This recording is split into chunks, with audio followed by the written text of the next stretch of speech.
Bismillahirrahmanirrahim. Assalamualaikum Bu. Waalaikumsalam. Maaf pada pagi hari ini saya mengganggu aktivitas Ibu karena ada sesuatu hal yang harus saya untuk pengambilan tugas mengenai tugas CGP Angkatan 8, yaitu tugasnya modul 3.1 untuk pengambilan keputusan berbasis nilai-nilai kebajikan sebagai pemimpin, di mana tugas ini saya sebagai CGP harus mewawancari Ibu, sehingga pada pagi hari ini saya mengganggu aktivitas Ibu. Untuk tidak menyita waktu Ibu ya, tidak menyita aktivitas waktu Ibu, langsung aja ke pertanyaan Ibu ya, mengenai pengambilan keputusan ini. Pertanyaan yang pertama Ibu ya, selama ini bagaimana Ibu dapat mengidentifikasi kasus-kasus yang merupakan dilema etika atau bujukan moral?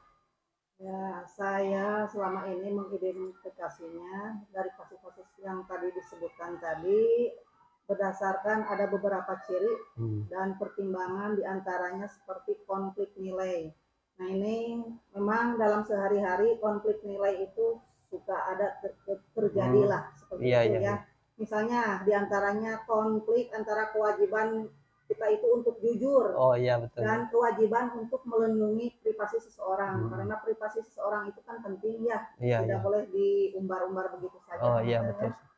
Yang kedua diantaranya seperti tidak ada solusi yang jelas. Nah, itu padahal solusi itu harus diselesaikan ya, seperti itu. Nah, diantaranya seperti itu. Yang ketiga, pertimbangan konsekuensi yang saya mungkin dari pertimbangan yang tadi harus diidentifikasi diantaranya ada yang pertimbangan konsekuensi, yaitu diantaranya tadi dari ada dilema etika, pentingnya untuk mempertimbangkan konsekuensi dari berbagai tindakan yang mungkin diambil kita ya. Dilema etika seringkali melibatkan pertanyaan tentang apakah tindakan yang dapat menghasilkan hasil yang baik secara keseluruhan lebih penting daripada mematuhi prinsip moral tertentu. Nah, itu diantaranya. Dan selanjutnya pertimbangan terhadap nilai universal. Nah, ini nilai universal di sini sering digunakan sebagai panduan seperti prinsip keadilan, kebaikan, otonomi individu, dan tidak melakukan kerusakan. Nah, diantaranya seperti itu kasus-kasusnya ya melibatkan pertentangan antara nilai-nilai cenderung menjadi dilema etika kita. Nah, seperti itu. Dan selanjutnya pengaruh konteks dan situasi mungkin itu ya. Dan selanjutnya perdebatan dan pertentangan opini. Nah, itu ya. Opini, terus 7 konsultasi dan refleksi etika, diantaranya mungkin seperti itu. Nah, itu mungkin jawaban dari saya seperti itu. Iya. Terima kasih sekali. Selanjutnya Ibu ya, untuk pertanyaan yang kedua, selama ini bagaimana Ibu menjalankan pengambilan keputusan di sekolah, terutama untuk kasus-kasus di mana ada dua kepentingan yang sama-sama benar atau sama-sama mengandung nilai kebajikan? Gimana itu Bu? Mungkin dalam menjalankan pengambilan maksudnya keputusan di sekolah yang saya pegang sekarang, mungkin terutama dalam kasus di mana ada dua kepentingan yang sama-sama benar atau sama-sama mengandung nilai kebajikan, saya telah mengadopsi pendekatan berdasarkan beberapa prinsip diantaranya ya. Ada prinsip konsultasi dan kolaborasi. Nah, ini sangat penting ya, harus kita kembangkan mungkin konsultasi dan kolaborasinya, seperti kita percaya dalam mengambil keputusan yang signifikan, penting untuk mengumpulkan berbagai perspektif dan melibatkan orang-orang yang terpengaruh, seperti itu.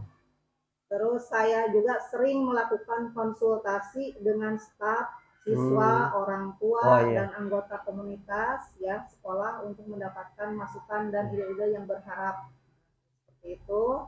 Terus selanjutnya mungkin analisa data dan fakta. Nah, di sini saya selalu berusaha untuk mendapatkan data dan fakta yang relevan sebanyak mungkin.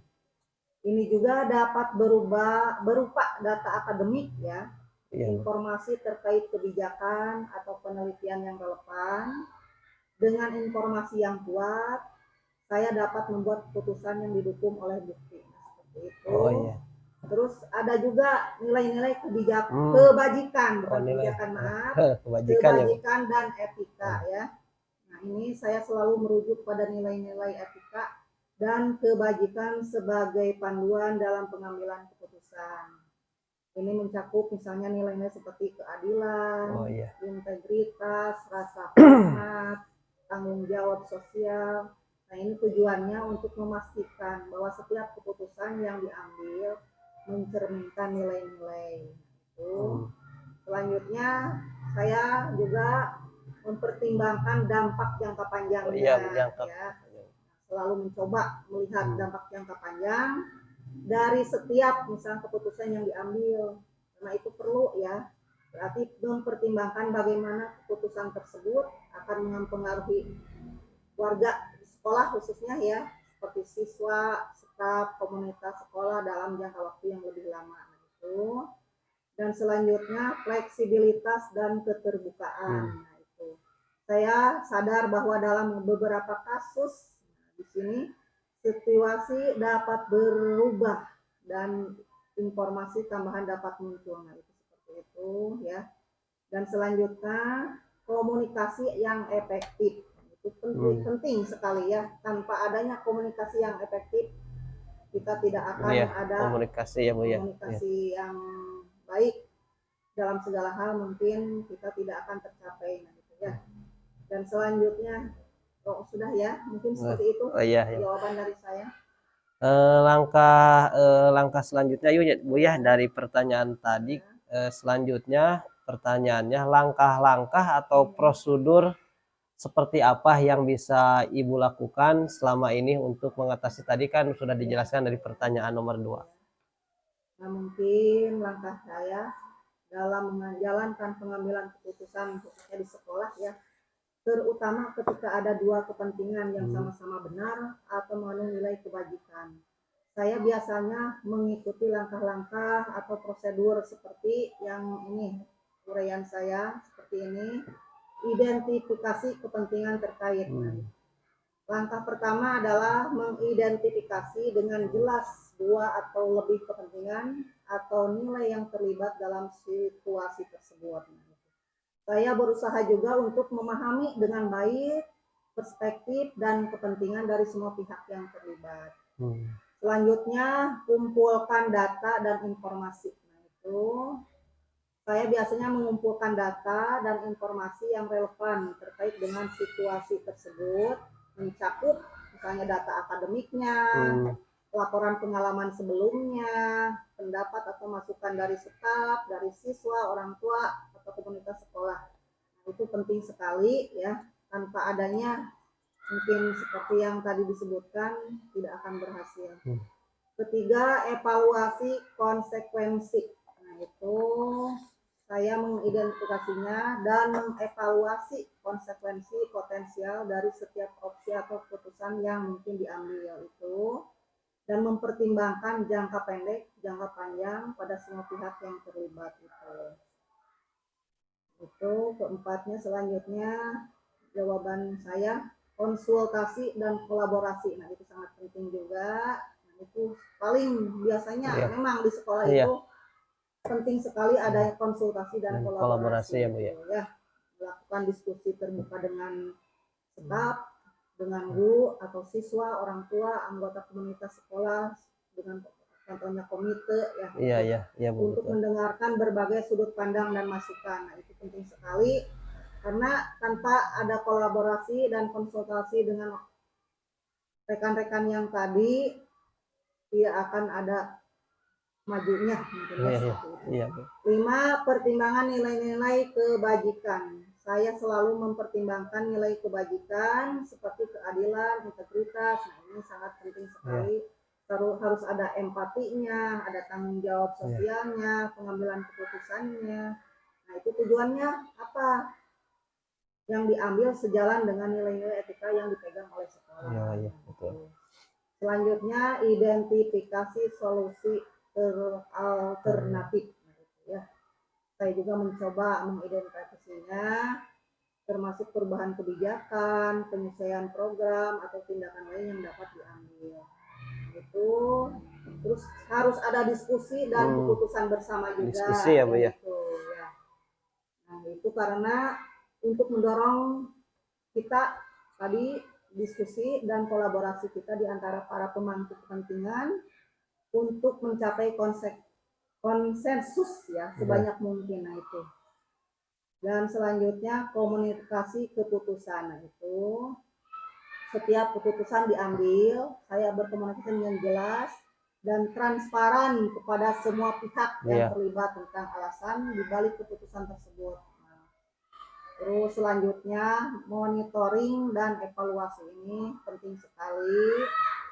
Setelah adanya monitoring dan evaluasi, nah ini biasanya keputusan diimplementasikan. Terus saya melakukan pemantauan, evaluasi untuk memastikan bahwa keputusan tersebut berjalan sesuai dengan harapan atau tidak dan memperbaikinya situasi sesuai dengan keinginan kita. Mungkin proses ini membantu saya untuk menjalankan pengambilan keputusan yang lebih bijaksana dan bertanggung jawab di sekolah, terutama ketika ada dua kepentingan yang sama-sama penting dan menilai kebajikan. Mungkin itu jawaban dari saya. Iya, terima kasih Bu ya. Selanjutnya nih untuk pertanyaan keempat Bu ya. Hal-hal apa saja yang selama ini Ibu anggap efektif dalam pengambilan keputusan pada kasus-kasus dilema etika? Nah, mungkin ini hal-hal yang selama ini saya anggap efektif dalam mengambilkan keputusan pada kasus-kasus dilema tadi, melibatkan berbagai pertimbangan dan pendekatan seperti misalnya prinsip-prinsip etika. Nah, ya. Karena saya selalu merujuk pada prinsip-prinsip etika yang sudah mapan seperti keadilan, kebaikan, rasa hormat, integritas, tanggung jawab sosial. Nah, ini sangat memberikan kerangka kerja yang kuat dan menilai keputusan etis. Terus ada juga jawaban yang lain, pertimbangan terhadap hak asasi manusia. Itu saya biasanya mempertimbangkannya dalam setiap keputusan yang saya ambil, terutama ketika terdapat potensi pelanggaran terhadap hak-hak individu. Itu mencakup misalnya hak privasi, hak kesetaraan, untuk hidup dalam lingkungan yang aman dan sehat. Itu. Terus selanjutnya konsultasi dengan ahli. Nah, itu sangat penting karena saya merasa penting untuk berkonsultasi dengan ahli-ahli terkait seperti etis, psikolog atau konselor untuk mendapatkan pandangan yang lebih mendalam dan pengambilan keputusan yang tepat supaya perencanaannya tidak meleset kemana-mana lah. Iya Bu, betul. Ya. Keempat, selanjutnya mungkin pertimbangan saya adanya evaluasi dampak. Saya melakukan evaluasi dampak dari setiap opsi yang mungkin diambil dalam konteks dilema etika. Ini melibatkan pertimbangan konsekuensi jangka panjang itu dan jangka pendek, terus dari setiap keputusan terhadap individu, kelompok, dan komunitas yang terlibat. Itu dan ada lagi mungkin pertimbangan hukum. Nah itu ya. Terus konsensus dan kolaborasi lagi. Nah itu seperti itu. Terus keterbukaan dan transparansi, pembelajaran dan perbaikan. Nah ini sangat penting. Saya melakukan evaluasi untuk menilai apakah keputusan tersebut berhasil atau perlu disesuaikan. Oh iya betul. Dari pengalaman ini saya belajar dan berusaha untuk membuat keputusan yang lebih baik di masa depan. Itu mungkin pendekatan ini membantu saya dalam menjalankan pengambilan keputusan etis dan bertanggung jawab dalam situasi dilema etika dengan memastikan bahwa prinsip-prinsip etika, pertimbangan hak asasi manusia dan dampak sosial diperhatikan dengan cermat. Mungkin itu jawaban dari saya. Iya, terima kasih Bu ya. Sangat detail sekali jawabannya. Sekarang pertanyaan yang kelima nih Bu ya. Hal-hal apa saja yang selama ini merupakan tantangan dalam pengambilan keputusan pada kasus-kasus dilema etika yang ada di sekolah? Selama ini saya mempunyai beberapa tantangan yang sering muncul dalam pengambilan keputusan pada kasus yang dilema etika tadi. Ada beberapa tantangan diantaranya yang pernah saya alami, yaitu kompleksitas kasus. Salah satunya tantangan utama adalah kompleksitas kasus dilema etika itu sendiri. Nah, kasus ini sering melibatkan banyak variabel dan pertimbangan yang rumit sehingga sulit untuk mencari solusi yang jelas dan mudah. Mungkin ya. Terus ada lagi konflik nilai. Dalam kasus ini seringkali terjadi konflik antara nilai-nilai yang dipegang oleh individu atau kelompok yang terlibat dalam pengambilan keputusan. Misalnya mempertemukan nilai-nilai yang berlawanan dapat menjadi sulit dan membingungkan saya. Terus selanjutnya mungkin tuntutan waktu. Kadang ya membutuhkan keputusan yang tepat, tetapi pengambilan keputusan etisnya seringkali memerlukan waktu yang lebih lama. Nah itu ya. Jadi tantangan ini berkaitan dengan seimbang antara kecepatan dan kualitas dalam pengambilan keputusan. Nah itu ya, seperti itu mungkin.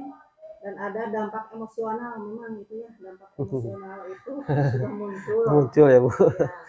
Ya, itu tantangan ini mencakup pengelolaan emosi, khususnya ketika keputusan yang diambil bisa merugikan seseorang atau kelompok atau bagaimana. Nah itu seperti itu ya, kadang-kadang muncul seperti itu harus dipertimbangkan juga.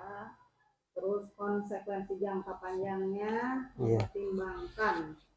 Konsekuensi jangka panjang dari keputusan dapat menjadi tantangan saya, terutama jika fokus kali tertuju pada solusi jangka pendek yang tentunya lebih mudah. Dan selanjutnya pertimbangan hukum juga. Pertimbangan hukum. Harus selaras ya dengan hukum, bisa menjadi dilema tersendiri. Terus konsensus, nah ini juga tidak semua orang mungkin setuju dengan solusi yang diusulkan. Iya betul. Ya, dan mencapai kesepakatan dapat memakan waktu dan energi juga. Selanjutnya keterbatasan informasi. Ya. Kadang-kadang keputusan harus diambil dengan informasi yang terbatas atau tidak lengkap. Nah, itu. Ini bisa membuat pengambilan keputusan menjadi lebih sulit karena ketidakpastian yang lebih besar. Itu bebas atau beban moral, beban moral. Ini memang beban moral. Beban moral. Menanggung beban moral dari keputusan yang sulit adalah tantangan yang signifikan dalam dilema etika ini. Mengambilannya seringkali merasa bertanggung jawab atas konsekuensi dari keputusan tersebut. Terus selanjutnya mungkin pembelajaran dari pengalaman. Pengalaman sangat menentukan ya Bu ya. Menggunakan pengalaman dari keputusan, misalnya etika sebelumnya untuk menghadapi dilema etika yang baru adalah tantangan tersendiri. Pengambilan keputusannya harus belajar dari kesalahan dan sukses masa lalu untuk meningkatkan kemampuan dalam menghadapi dilema etika ini. Nah itu penting sekali, memang menghadapi tantangan ini adalah bagian alami dari proses pengambilan keputusan dalam kasus dilema etika. Penting untuk bersikap fleksibel, terbuka terhadap berbagai sudut pandang, nah itu ya, terus mengasah keterampilan etis untuk mengatasi tantangan ini dengan bijaksana. Mungkin itu seperti itu jawabannya. Iya, terima kasih, sudah lengkap sekali ya Bu ya. Selanjutnya nih untuk pertanyaan yang ke-6, tidak terasa ya Bu ya. Untuk pertanyaan ke-6, apakah Ibu memiliki sebuah tata kala atau jadwal tertentu dalam sebuah penyelesaian kasus dilema etika? Apakah Ibu langsung menyelesaikan di tempat atau memiliki sebuah jadwal untuk menyelesaikannya? Bentuk atau prosedur seperti apa yang Ibu jalankan? Yang saya jalankan mungkin ya, dalam menyelesaikannya kasus ini, dilema ini, saya biasanya tidak memiliki tata kala atau jadwal tertentu yang kaku. Penyelesaian kasus dilema etika sering memerlukan pendekatan yang sangat fleksibel, tergantung pada kompleksitasnya, situasi dan jumlah pihak yang terlibatnya. Namun ada beberapa bentuk dan prosedur umum yang saya ikuti di sini. Di antaranya evaluasi awal, evaluasi dulu awal. Oh iya, dia dievaluasi ya Bu ya. Terhadap kasus dilema etika yang dihadapinya itu apa?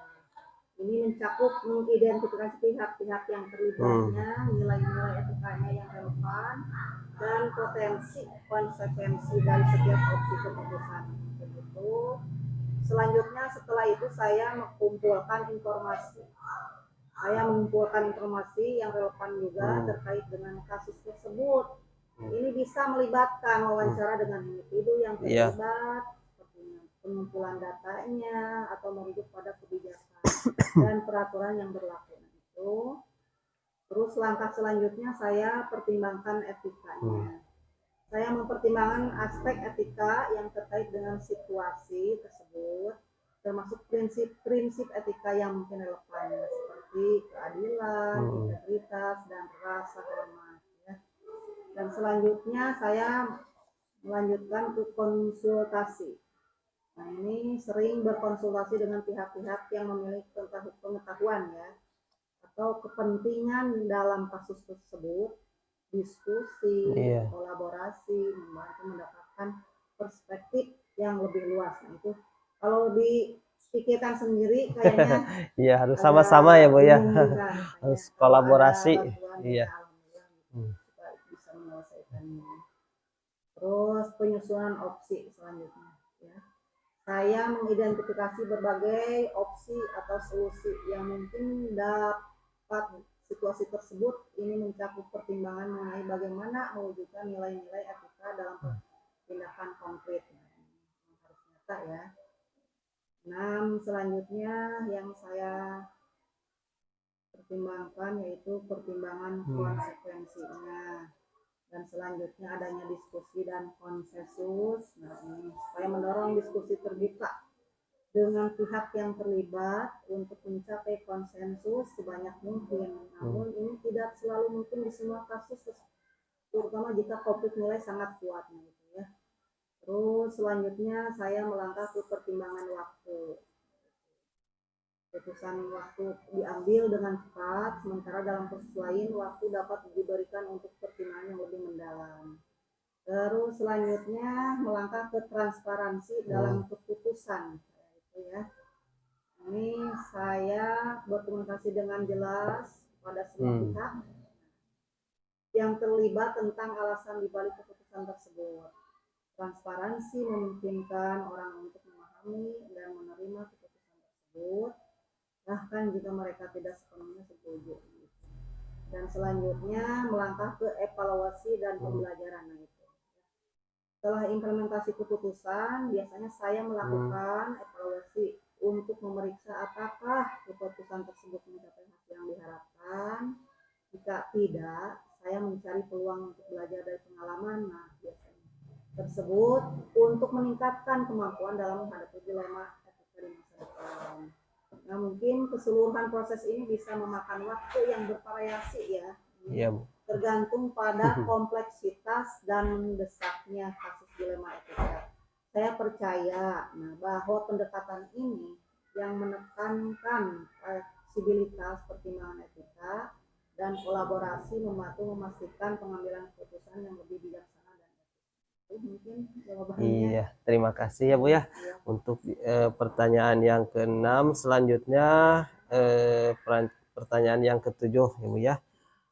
Adakah seseorang atau faktor apa yang selama ini mempermudah atau membantu Ibu dalam pengambilan keputusan dalam kasus-kasus dilema etika? Ya, dalam pengambilan keputusan dalam kasus dilema etika ini ada beberapa orang dan faktor-faktor ya. Selama ini telah membantu dan mempermudah proses pengambilan keputusannya, khususnya untuk saya. Beberapa diantaranya termasuk ini mentor atau rekan sejawat. Saya suka berkonsultasi dengan mereka.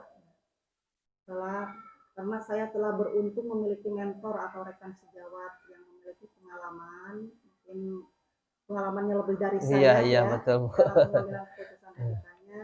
Mereka telah memberikan pandangan berharga, Iya. bimbingan, nasihat, gitu. Membantu saya memahami berbagai pendekatan dan konsep etika yang kompleks gitu. Dan saya juga ada kode etik atau panduan. Panduannya Ya. Bu ya. Banyak organisasi dan lembaga memiliki kode etik atau panduan etika yang mengatur perilaku dan pengambilan keputusan. Biasanya mengacu pada panduan ini Iya. untuk membantu memberikan arahan dalam situasi dilema etika. Ya. Terus suka diskusi tim atau kelompok kerja. Nah, gitu ya.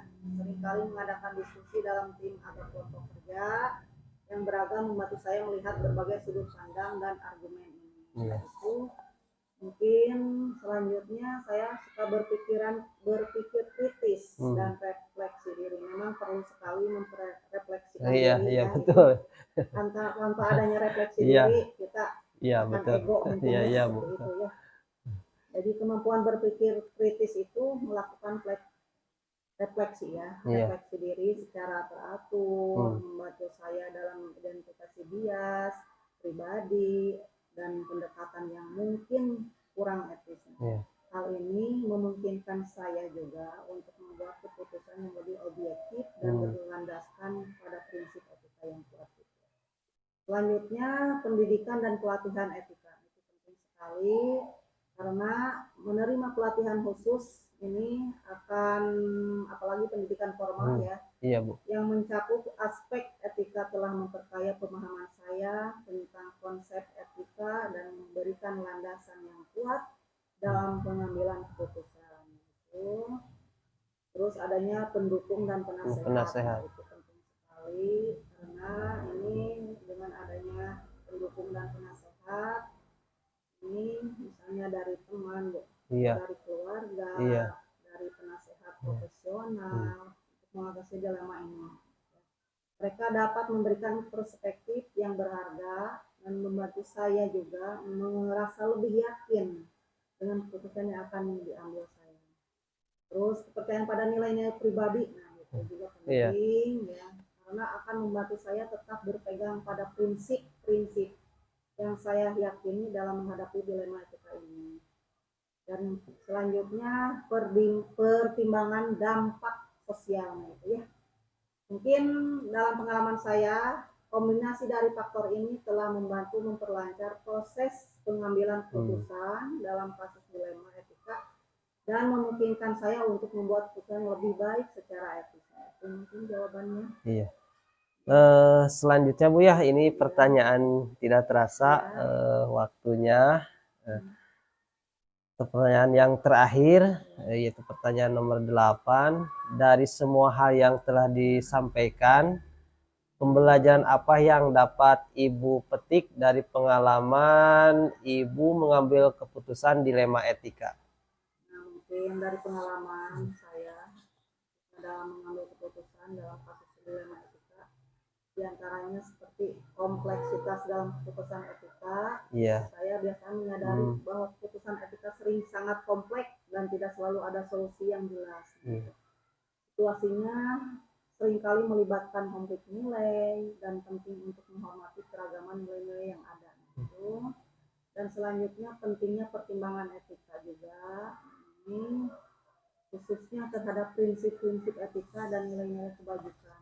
Ini adalah dasar yang penting untuk memastikan bahwa keputusan yang diambil sesuai dengan norma-norma moral yang dipegang oleh individu dan organisasi. Terus keterbukaan terhadap berbagai sudut pandang, itu ya. Dan selanjutnya refleksi diri dan kesadaran terhadap bias ya. Pembelajaran ini mencakup kesadaran terhadap bias pribadi dan bagaimana bias-bias tersebut dapat mengaruhi pengambilan keputusan itu. Nah, selanjutnya kesadaran akan dampak jangka panjang ya. Ini sangat penting karena melihat konsekuensi jangka panjang dari keputusan. Pengambilan keputusan itu lebih bijaksana mempertimbangkan dampak jangka panjang pada individu, kelompok, dan masyarakat. Dan selanjutnya pentingnya pendidikan etika. Terus kebijakan dan panduan etika juga penting. Terus pengalaman membentuk kematangan etika juga penting. Contohnya misalnya selama perjalanan ini ya saya menyadari misalnya bahwa pengalaman keputusan etika juga merupakan proses belajar juga. Dari setiap keputusan dan pengalaman biasanya saya tumbuh dan berkembang sebagai seorang individu yang lebih matang secara etika. Terus kesalahan adalah pelajaran. Bagi saya, kalau saya melakukan kesalahan itu sebagai pelajaran Iya, yang betul harus sekali. diperbaiki. Iya, Bu. Ya, itu harus diperbaiki. Terus saya belajar terus dan belajar terus. Nah, biasanya seperti itu. Terus selanjutnya keterlibatan dan empati. Itu saya telah belajar juga bahwa pengambilan keputusan etika yang baik melibatkan tingkat tinggi empati terhadap individu yang lebih dalam situasi dilema ini. Nah, secara keseluruhan mungkin pengambilan keputusan dilema etika adalah proses yang berkelanjutan dan terus berkembang. Ya, saya percaya bahwa setiap pengalaman ini memperkaya pemahaman saya tentang etika dan membantu saya juga menjadi seorang pengambil keputusan yang lebih bijaksana dan bertanggung jawab. Mungkin diantaranya seperti itu mungkin jawabannya. Terima kasih Ibu sudah memberikan pengalamannya di pagi hari ini sehingga saya nanti ke depannya mempunyai pengalaman pembelajaran dari Ibu mengenai pengambilan keputusan sebagai seorang pemimpin, terutama saya bisa menerapkan nanti di dalam proses kedepannya, terutama saya sebagai guru proses dalam proses pembelajaran di mana saya bisa mengetahui pengalaman-pengalaman Ibu dalam menjawab identifikasi seperti tadi tentang pengambilan keputusan dilema etika, sehingga nanti saya tidak istilahnya dalam pengambilan keputusan itu tidak menuntut sebagai hak pribadi saya sebagai guru, tapi memerlukan kolaborasi dengan rekan-rekan sejawat atau dengan Ibu sebagai pimpinan di sini dalam intinya dalam perbaikan proses pembelajaran ke depannya, terutama dalam pengambilan keputusan yang berhubungan dengan dilema etika. Kalau dilema etika ini kan kalau dijelaskan itu istilahnya hal-hal yang berhubungan dengan kegalauan, istilahnya kegalauan yang ada pada ya permasalahan yang ada pada diri guru itu sendiri, terutama yang berkaitan dengan proses pembelajaran atau dengan hal-hal yang sifatnya yang tidak terduga baik dari intern maupun dari luar sekolah itu sendiri. Terima kasih Bu atas waktunya, terima kasih sekali atas pengalaman berharganya. Mohon maaf waktunya sudah istilahnya menyita waktunya untuk aktivitas pada pagi hari ini. Untuk itu saya ucapkan terima kasih. Assalamualaikum warahmatullahi wabarakatuh.